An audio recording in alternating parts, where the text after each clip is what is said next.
Kebahagiaan itu adalah absolute good cirinya. Absolute good itu kebaikan puncak. Itu kebahagiaan. Tidak ada lagi yang dituju selain itu. Itu sambungannya yang kedua. Karena kebahagiaan adalah tujuan hidup. Apapun yang kamu lakukan dalam hidupmu, katanya Farabi, sebenarnya kan sasaran tembaknya cuma satu. Kamu pengen bahagia, entah kamu sadari apa enggak.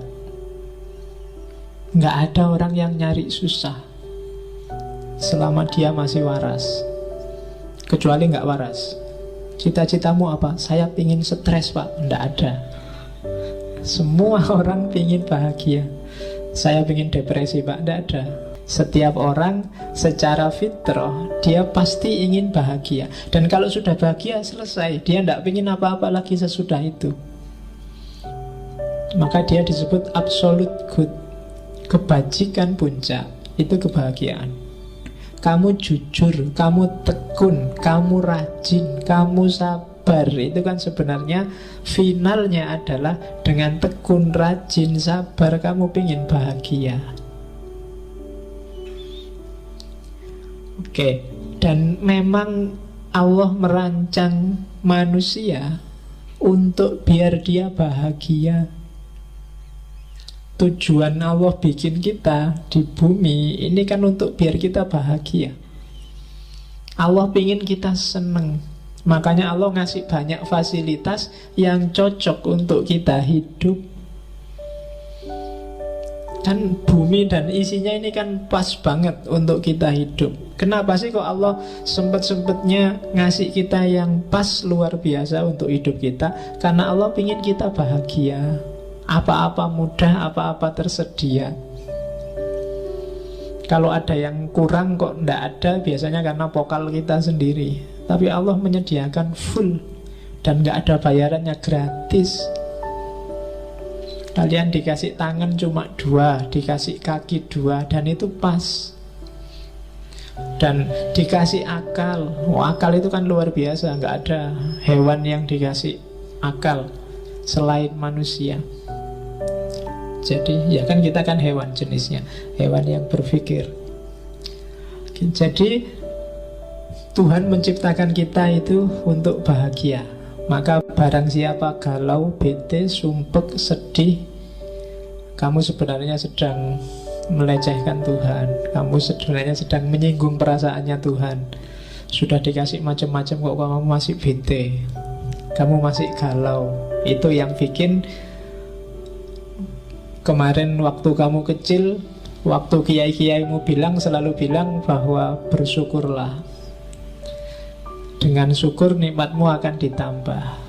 Karena seandainya akal kita normal, sebenarnya melihat semua fasilitas dari Tuhan tadi, pasti kita akan bersyukur dan bahagia.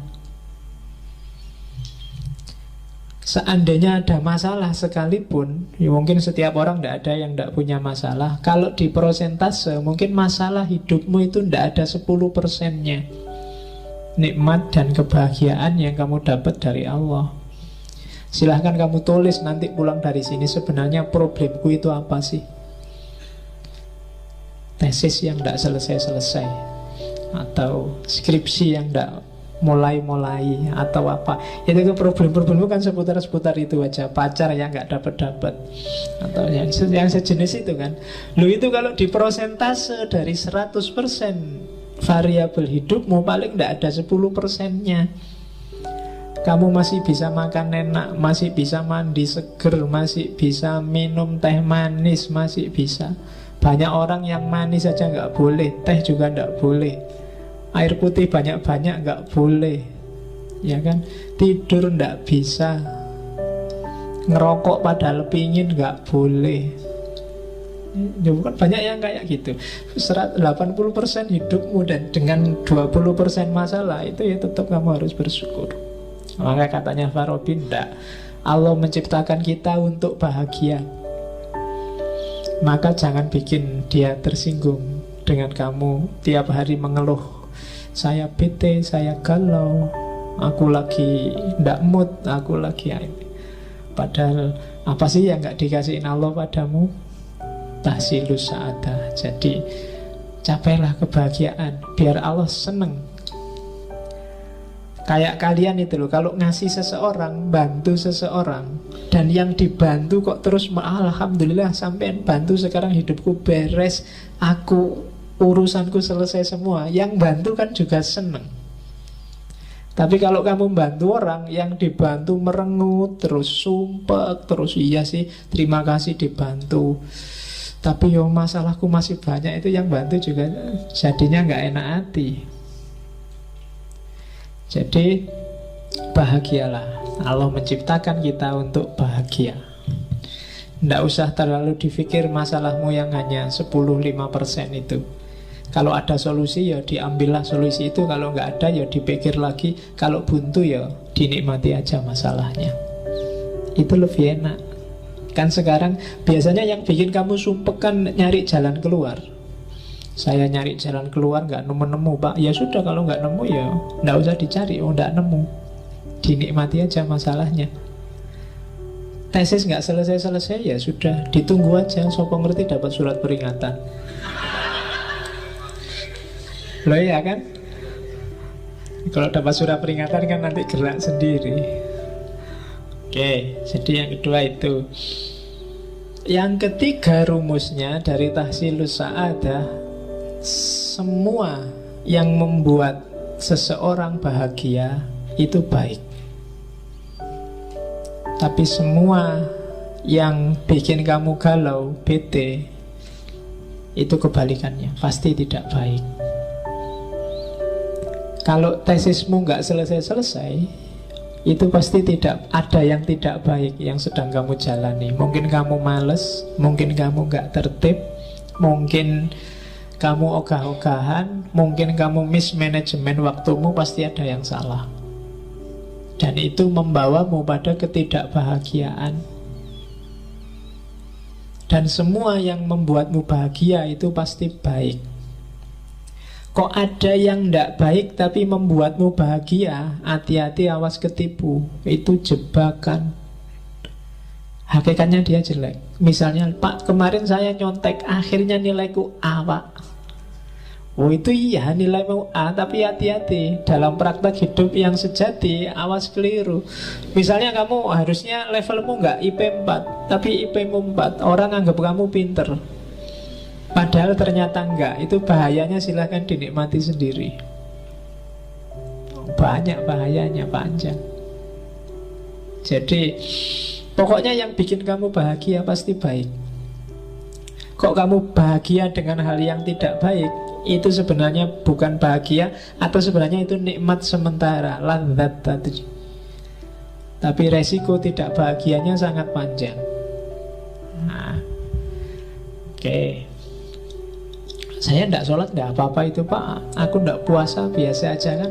Tidak masalah, Allah juga nggak cerewet, nggak marah-marah. Nah, iyalah. Kamu ngitungnya sekarang. Tapi mungkin ada efek yang tidak kamu sadari.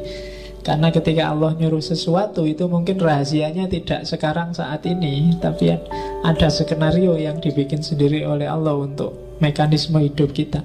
Karena Allah pasti tidak butuh sholatmu, tidak butuh puasamu, tidak butuh zakatmu. Jadi segala yang membuat bahagia itu pasti baik. Atau kebalikannya, kalian melakukan kebaikan kok tidak bahagia ya Pak.